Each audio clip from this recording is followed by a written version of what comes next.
Good afternoon. As James said, my name is Jennifer Hawkins. I am the Director of Development. I hate that you guys are so far away from me, but because this camera's on and I've been told I have to stand here this far, I'm a very personal person, so. But needless to say, and but anywho, but I am the Director of Public Relations and Development for the Cooperative Ministry. I've been with the Cooperative Ministry for a little over 4 years now. I bring experience from the Oliver Gospel Mission, where I was the director, the development coordinator there for about 2.5 years, and before then I was the development coordinator for the March of Dimes. So I've been in a nonprofit for, I guess, a little over 10 years, ranging from children to homeless to working poor, but all of which is nonprofit. The Cooperative Ministry. A lot of people, when we mention the Cooperative Ministry, they say, oh yeah, heard about the Cooperative Ministry, but they really don't know what the Cooperative Ministry stands for. You know, a lot of people get it confused with the fact that, oh yeah, we serve the homeless. You know, well, okay, yeah, I dropped off clothes. Or okay, I heard that they do rental assistance, but they really don't know the grasp of the services that we provide to the community. How we originated, who helped us get started, none of which are a basis or a foundation of why we exist. Okay? Nothing compared to the Salvation Army. If someone mentioned that to you, you probably could spill off, well, oh yeah. That's what they do. Unlike the Cooperative Ministry. You know, so it's almost like, here's the Salvation Army, and then here's the Cooperative Ministry. Although they're two big entities, you know, they're actually side by side. We are called partnering agencies, and I'll get to that in a second.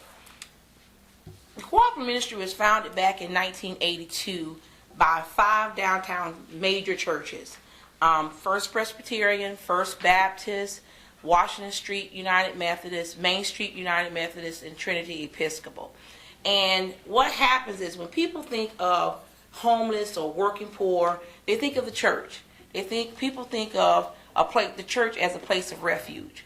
And that's what was happening in Columbia. And I'm from Winsboro, so we believe in helping our own, so to speak, when people come to the church. Yeah, they believe in, okay, well, you got to help your own first before you can help someone else. You know, but in Columbia, that's different. People have what they call street homeless that were coming to the church, knocking on the church doors, asking for food, clothing, and sometimes shelter. And why not? Because that was a place of refuge. That's what they did. That's what they looked to the church for, was for a place to help. Well, what was happening with these 5 churches was they were getting so many people asking for that type of help that they were being totally depleted of all their funds. That they were helping Jane so many times that they didn't even realize that they just helped her last month. They couldn't even decipher, well, God, that was her sister that we just helped. And that was her that we just helped the day before. You know, they were giving Jane the same money in the same house. You know, so they were double dipping. They were using the church, using the funds, and manipulating the church all at the same time. You know, so they were actually taking the church money, and the church didn't have enough resources to help the people who actually needed it. So those 5 large churches came together to form what is now called the Cooperative Ministry. What they did was they pooled money together, and they formed a system where you could come to a common ground, a common place, and ask for assistance. And once you've been helped for a year, then you would have to wait another year to come back and get help. Now, at first, it only started out with just clothing. It only started out with just food. It could have been hygiene items. And then it escalated to what we have today. But it started out with something very, very small. But food is a necessity. You know, hygiene items, that's a necessity. Clothing is a necessity. So the things that they were asking for is what they needed, But at that point, the church was only able to respond to the basic need.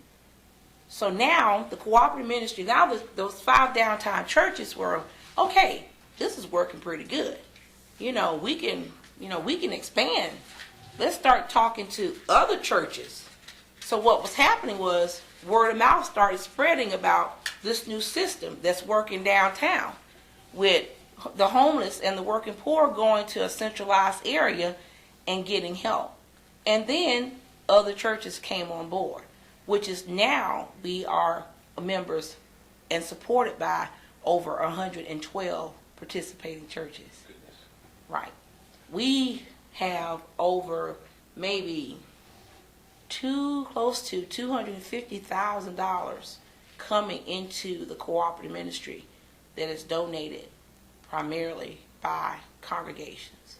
And when we say congregations, that will include anywhere from church mission groups to Sunday school classes to groups that are formed within the church, to Boys and Girls Club, anything that's within that church, women's groups, that kind of thing.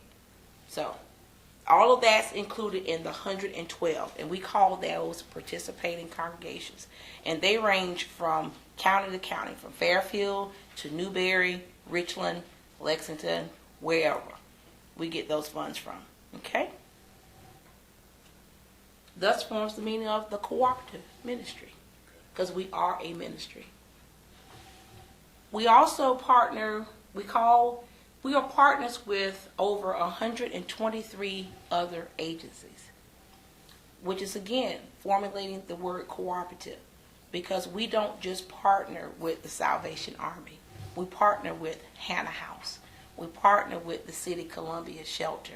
We partner with the Women's Shelter, Family Service Center, Mercy. We are partners with over, again, 123 partnering agencies here in Columbia. Not just Columbia, that ranges to Newberry, that goes to Fairfield, that goes out to Lexington, where we don't extend services to all of those counties, but we partner with a lot of those agencies. God's Storehouse, the Good Samaritan House in Winsboro. A lot of the clients who transient homeless may come from Winsboro and have nowhere to stay, but they form homes here in Columbia. Then they become, we become their home. So then we actually have to help them. Okay? So we're here, but our services are felt elsewhere. Okay? What we do, and we can take the long way or we can take the short way. We have several services, a lot of which people have no idea what we do. So I'm going to break them down into 3 different services. And I'm going to do the easiest first. We offer 3 services: the car program, the clothing and furniture bank, and what we call emergency assistance. The car program is just what it is. It's CAR. It stands for Community Auto Repository Program, where cars are donated by the community, businesses, or congregations, and we have a certified trained mechanic who comes in, fix the car, and we donate that car back out to a family in need. We have a seminar where we teach that family. They have to attend the seminar. We teach them what we call small auto mechanics, where it's important to know when you see the check engine light, that means go get it checked. Not keep driving, how to check your air pressure on your tires, that kind of thing. Oil changes, that kind of, the simple things that we sometimes take for granted. We have a seminar that they have to attend. And we also teach budget counseling in that class as well. What it means to pay your insurance on time and that kind of thing. Because you have to have insurance before we can extend that car to you. You have to show us proof of insurance. We have to make sure that you're maintaining the insurance on time. So it's a lot that goes on into that class. And it usually lasts for about 4 hours that day. that we go through that with you. And it takes up about 15, we have about 15, maybe 9 to 15 people in that class. So we give out about 15 cars. Not per year, maybe per month. Maybe. Depends on how many we get. Right. Depends on how many we get. Because we are a dealership as well. We sell cars. We sell cars. Only at the customer's permission. We've got Mercedes donated. We've got Volvos donated. You wouldn't have a Lex 350? No. Where are those cars located? At the Cooperative Ministry. Your new digs up Yeah. there. They're beautiful on the outside, I'm sure. And it's gorgeous in the inside too. That's But yeah. quite a change, isn't it? Yes, it is. It really is. A blessing. It is. God is so good. But we are a dealership, so we sell cars too. And we sell them at no interest loans, $25 a month. So we make it affordable for people, but there's a click. You have to have a job. We promote self-sufficiency. We don't just give it away. Okay? There must be a serious backlog of people signing up for these. This Well, it depends now. So a lot of people will come, but they don't have the paperwork. You know, you have to have a good driving record. We don't want to just give it to anybody. You know, you have to have proof of insurance. A lot of people, you can't have a car in your name before. You know, this is not a program where you've wrecked your car and then you come in to get a car. You know, this is for people who are really in need and meet the poverty level.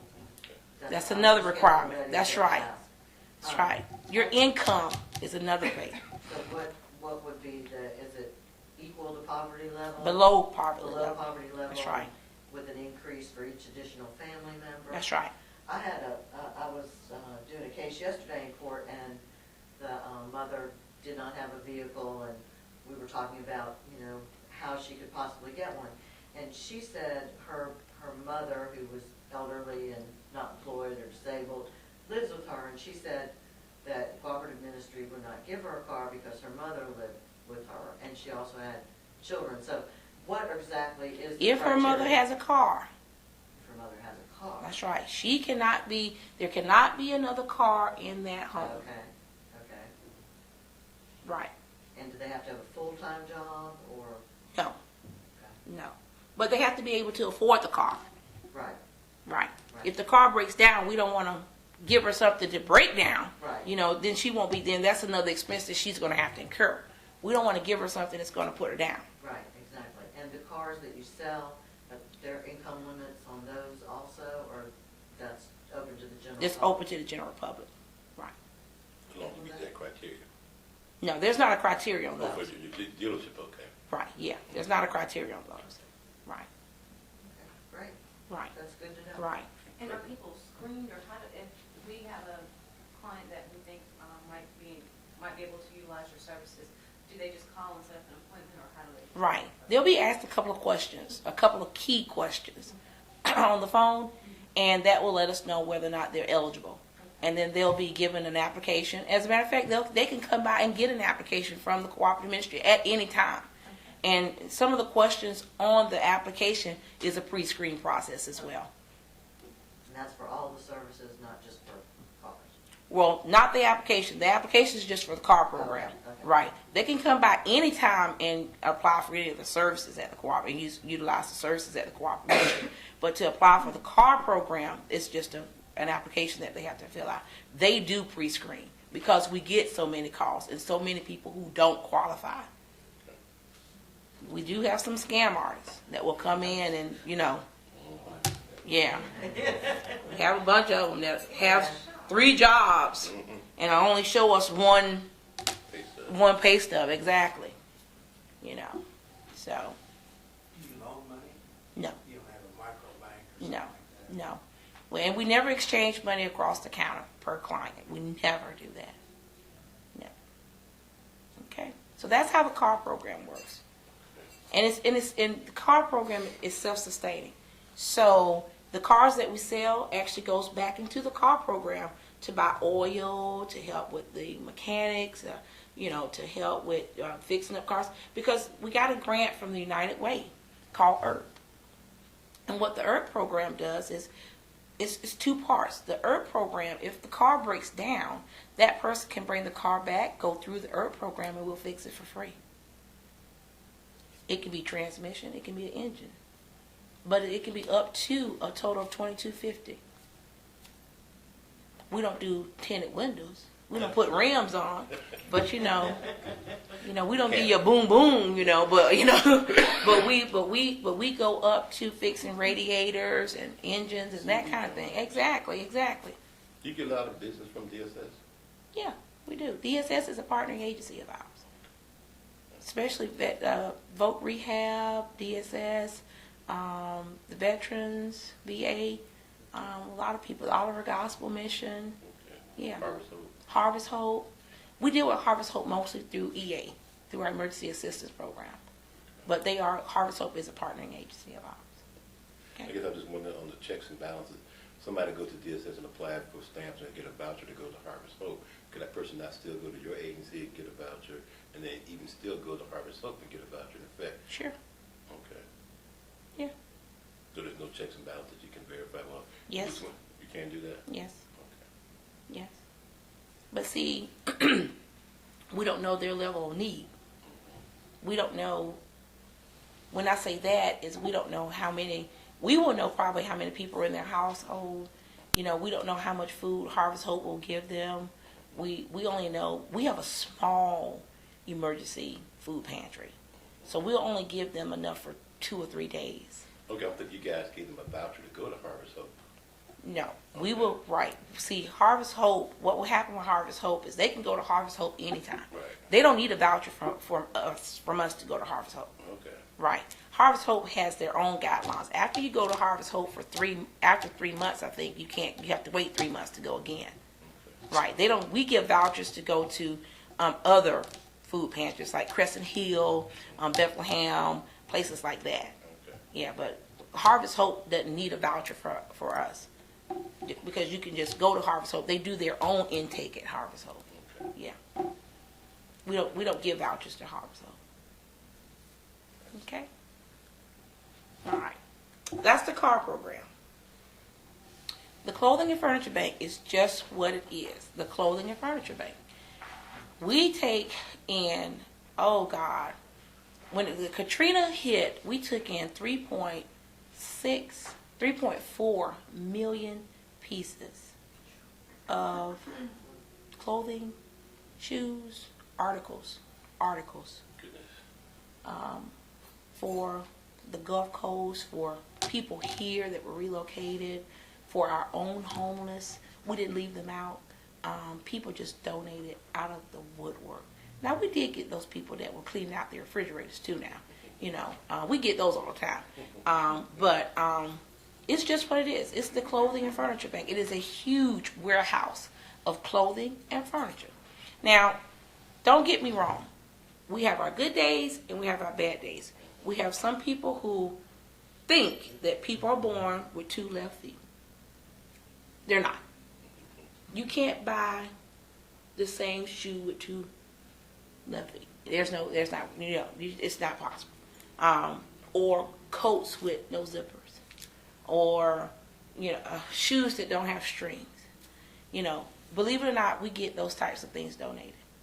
We can't do anything with those things. We have to throw them away. We spend more time throwing things away than giving things away. Believe it or not. We can't give a person a hat with a hole in it. That's an insult.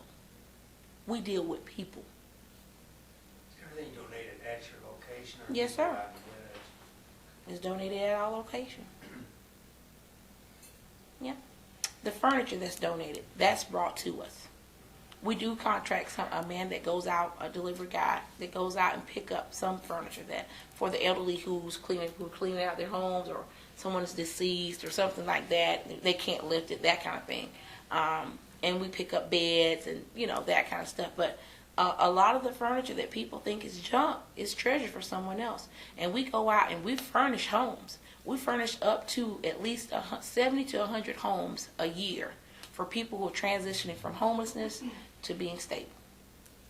You don't take anything electrical though, right? No, ma'am, that's a liability for us. No lamps or anything? That's what I- We do take some. We do take some. Some we plug in ourselves before the person leaves with the new building. At the old building, we couldn't do that. But with the new building, we do take some. Right. But not like electric kitchen No, appliances? no. Those, when we get calls like that, we do have some people, like for Pamela Healthy Start, some of the single mothers who just getting out on their own, getting apartments, they're in need of refrigerators or washers and dryers. And we do have occasional calls who people are just donating that stuff, and we'll take their names and we'll set up the exchange. That's what we'll do. Microwaves, we'll take the name and then we'll set up the exchange immediately. We'll set up the exchange. Okay, so you kind of keep a running list. We do. Of people who are in need of. Of TVs, that kind of thing. That kind of item. Exactly. In VCRs, we'll keep a running list of someone who might call in and in the process of moving into, well, Miss Such and Such has a VCR. Do you want one? So that's my cell phone. So we do set, but we never give them your name or number. We'll call you and say, we have an individual, would you like for us to give them your information? And we'll make the contact that kind of way. Okay? And you can donate anything. Other than electrical, we don't turn down anything when it comes to clothing and furniture. And it ranges from babies to elderly, from age 0 to age 100. It doesn't matter. From large to small, it really does not matter. How about like things like wheelchairs and crutches and those kinds of We stopped doing that. We had access to those items, but when we were under the auspices of the City of Columbia running the shelter, we had access and need of those items, but because when that connection was severed, we didn't really need those items any longer. But we do partner with Providence Home, places like that, Austin Wilkes, the Veterans Center, so we sometimes outsource. If we get those items, we outsource that stuff to them. So that stuff is available, it's just not available through you? Exactly. Okay. What about blankets and things like that? All the time. Excuse me. Thank you. All the time. We collect blankets all the time. All the time. Because believe it or not, when the shelter closes, guess where the homeless come? They come to the Cooperative Ministry. Right. What are your donations homes? 95. I got some in my car right now. We try not to, and what we do is we try to tell everyone not to set the items outside of the building because we consider those items contaminated. If they're there before 9 or after 5, we can't use them. We don't know what's going on after hours. So we have to trash, we have to put them in the dump. So to ensure 9 to 5. Where's this place on West Beltline? Right next to Hancock. Exactly. Right next to JB Byron. Okay. That's right. That's right. The We old By the river auto bank. big That's one. right. That's right. It's massive. And the flow of the things. Now you used to have to do it in the rain. We got a little awning now. That's right. We got people to come out and help the women take the stuff out the car. Oh, goodness. We got curbside service. Yeah. So we moving up.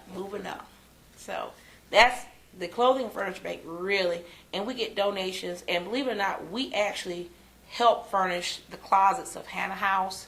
We actually help furnish the closets of the Oliver Gospel Mission, Salvation Army, Family Shelter. We actually help, I think, 5 other third world countries. It's endless. It's endless how much stuff comes through the Cooperative Ministry. Do you guys sell your clothing or do you just give No, we give them away. Okay.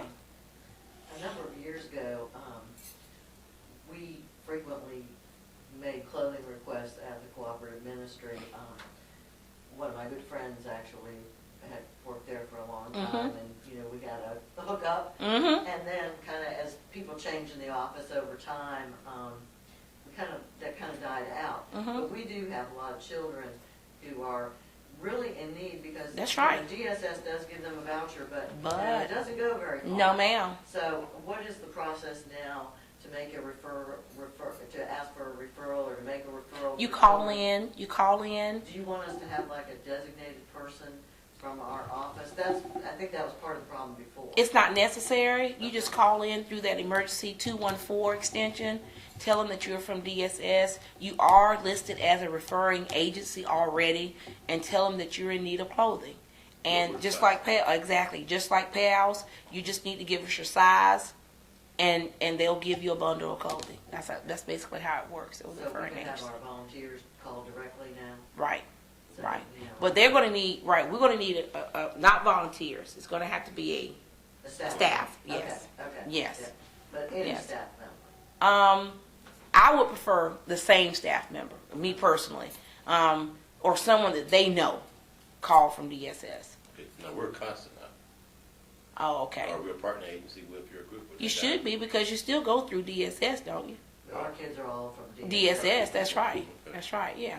So our Yeah. volunteer could talk to the DSS person. That's right. That's right. Because your kids still have case workers. Right. That's right. Okay. Yeah. They do. I think, you know, our volunteers can give a little more attention to That's each right. child. And, you know, caseworkers, heaven knows, are very busy and, you know, they know the kid's got a clothing voucher. Right. So they Right. might, you know, just be so overwhelmed. They don't Sure. have time to. And the person that, I if know you need a that. contact person, her name is Judy Waters. She is the director of crisis programs, and you can definitely contact her, and that's a shoe way, and she can tell you exactly the way to do it. She's at extension 214. She's at extension 117, but 214 is the direct line to emergency assistance.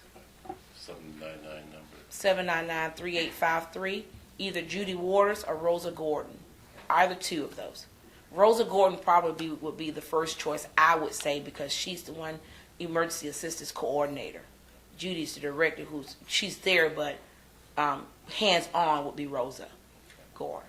That would be good, because I Right. know, like I said, we kind of let that fall off, and our children do go without. Sure they do. And so I think, you Yeah, know, yeah, it's something we probably need to Yeah. let the guardians know Sure. again. and they can tell you the process of how it works and everything. Okay, so that's the clothing and furniture bank. Okay. Now the Munster of all Munster is our EA program. EA encompasses everything. It is the meat of the Cooperative Ministry. It's not why we exist, per se.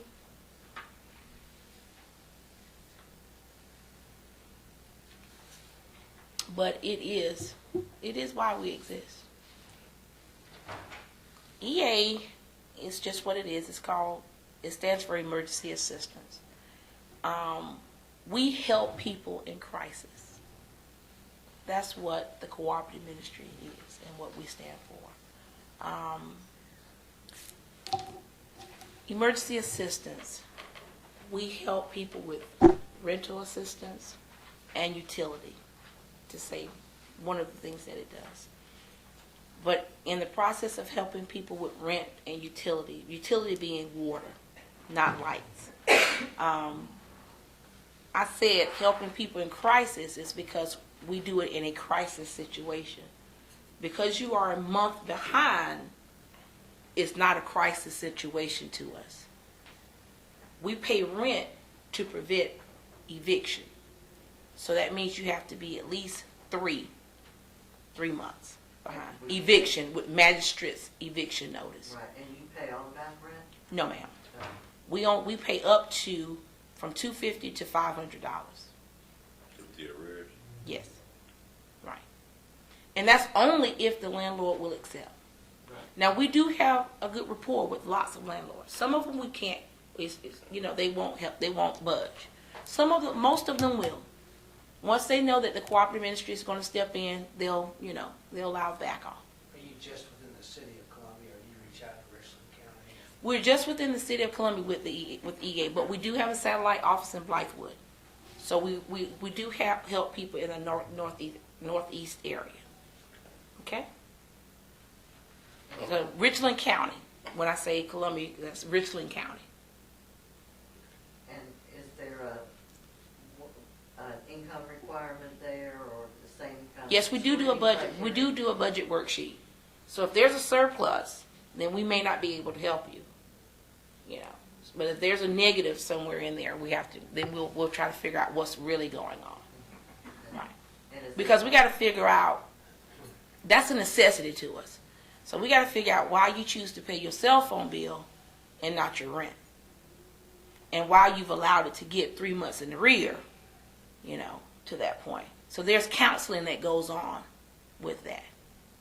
Okay, and So are- we don't just let them walk in and say, okay, well, here's a check. You know. And are those services also limited to once a year, or? Yes. Okay. It's a once a year thing. Same thing with the water. There has to be a cutoff notice. Do you So- do any deposits? I'm sorry? Deposits for utilities? No, we don't do deposits. Now, we do first month's rent for people who are coming, we're moving from the homeless state to a stable state. So we do first month's rent. And again, up from $250 to $500. Okay? With EA, we also have our emergency food pantry. We help with prescription drugs. We help with birth certificates and IDs, diapers. We help with bus tickets.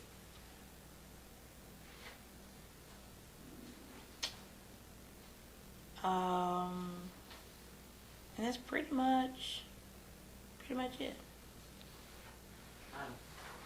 Could you talk about the medication Sure. assistance a little bit? Sure. Because we do have children who may have more prescriptions than Medicaid covers per month. Right. It's only up to $25, and it can't be a narcotic. Okay, It can't be a controlled substance. okay, and is it per prescription, $25, and is there? One. One, $25 voucher okay, per year, per prescription. per prescription? Right. Okay. Right. And so if a child had a recurring monthly need? No, we can only do it once a year. Once a year. You're right, Okay. once a year. Okay, okay. And maybe you haven't gotten this far, and if you haven't, tell me. I was seeing that you also do housing, you have grant funding for people with HIV and AIDS. We do. Are you getting ready to talk about that? Am I Not jumping yet. ahead? Not yet. Okay. Not yet. Okay? So that's emergency assistance. Emergency assistance encompasses a lot. They also help people with work boots and work tools. Our homeless that come, and some of them don't have a lot of skills. So they go on construction jobs. And a lot of times they need work boots, and a lot of times they need the levers and things like that, and hammers and that kind of thing. So we provide them with that too as well. We, of course, all of which that I've mentioned has to have verification. We don't just hand things away. We have to have letters from their employer. We have to, call and verify doctor's appointments before we give out bus tickets. We have to call and verify prescriptions, make sure that they just instill a bunch of prescriptions for, that kind of, it happens. It really does happen. You find a large percentage of people trying to get over. Yeah. Every day. We see 50 to 60 clients a day. 50 to 60 clients a day. And it's a scam artist, at least 5 of them, that'll come through and try to, scam some of our, but we really have some great counselors, volunteer counselors that come in and are trained efficiently on how to read through and ask the appropriate questions where you either answer yes or you answer no. And they memorize and they record it because those are the answers that we need to get to the bottom of the truth. Yeah. Okay? Now, we do have a program, which is our health program. We don't talk about it a lot. Her name is Ann Derrick, who's over that particular program. We do receive federal funds to help people with HIV/AIDS, and we are partnerships with PALS with that. That's not a program that we do a lot of advertising for, but we do help people with AIDS. The reason I was asking is we're seeing influx in that Sure. population. Yes. And, you know, we do have people who can't afford their medication, you know, parents and children Right. who aren't getting the proper medications, or they're losing their housing because they're unable to work or whatever. And they can come to the Cooperative Ministry. And do those have different criteria since it's grant funded? No, ma'am. Same criteria. They will probably have different paperwork to fill out, but it is the same criteria. Okay, great, that's really good to know. And Mhm. of course, you know, we don't talk about it that way. DSS certainly doesn't. They call it a life-threatening illness. I was You know, just about to because of all say, the- yeah. because of That's all why the- we don't advertise it. Yeah, because of all the HIPAA regulations. Exactly. And everything.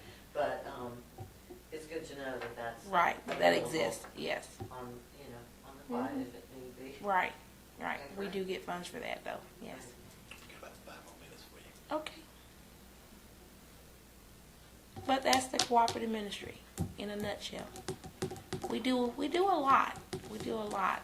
And we welcome any opportunity to share with anyone who asks about the Cooperative Ministry. Because we do consider ourselves a Salvation Army. You know, and we do consider ourselves a united way. You know, people just don't know what we do. You hear our names mentioned in your churches a lot. You know, you just don't know really what the services that we offer.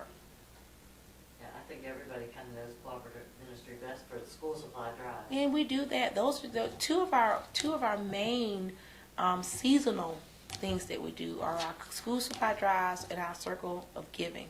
Our school supply drive is an annual event, and we've serviced over about 78,000 children with brand new school supplies. And that's done, of course, before school starts. And our circle of giving is where we collect brand new toys. And we set up a huge mall in Eastminster Presbyterian where they come in and they shop for themselves and their siblings and their parents, and they don't have to purchase anything. They just shop until they drop. Yeah, I was just getting ready to ask you, Yeah. you still did that? Yeah, we do. Yeah, they pick out whatever they want. Well, I mean, seriously, and it ranges from TVs and people donate that stuff. I mean, that's a giving time of the year, and you'd be surprised what people will donate during that time. You know, we by nature we're loose with money, anyway. When it comes to clothing, sometimes we just don't budget ourselves, and during that time of the year, we just get shop happy a lot. And when we pick up one, we might pick up two. And people just donate a lot of times during that season. And the walls are completely filled with toys and electronics and things because we take those things for granted. And people, I'm sorry? You run out? No. We always have more than what we need. And the children that are in shelters are the ones who we always neglect. They never get things for Christmas. So we go to the shelters, and the shelters actually bring the kids to Eastminster. And we have about 12 shelters that come. And they bring their children, and they just shop. We wrap their gifts. They sign their names to mom from whomever and put them in their shopping bags like they've gone to the mall. How are you in terms of funding? And I'm not asking about specifics, but do you find that you are not able to help some people? Sure. Okay. Sure. That's the nature of the beast. We try to stretch a limited amount of resources. Sometimes you hear the Salvation Army with their recording saying we don't have the funds. We never say we don't have the funds. We never use that. We always try to help somebody. We never send anyone away. And if we can't help you, then we will give you a referral to someone who can. We never send you away with your head hanging lower than what it was before you came in to the Cooperative Ministry. We don't believe in handouts. We definitely believe in hand-ups. It's just that most of the people who come in have already been kicked so far down. You know, they have nowhere else to turn. And they are already humiliated sometimes just by coming into the Cooperative Ministry and having to ask for that help. So we want to, lift them up as much as we possibly can. Not to judge them, but just simply help them and try to get to the bottom of why you're going through some of the things that you're going through. A lot of times we don't want to dig into their personal business, but a lot of times we can't help it because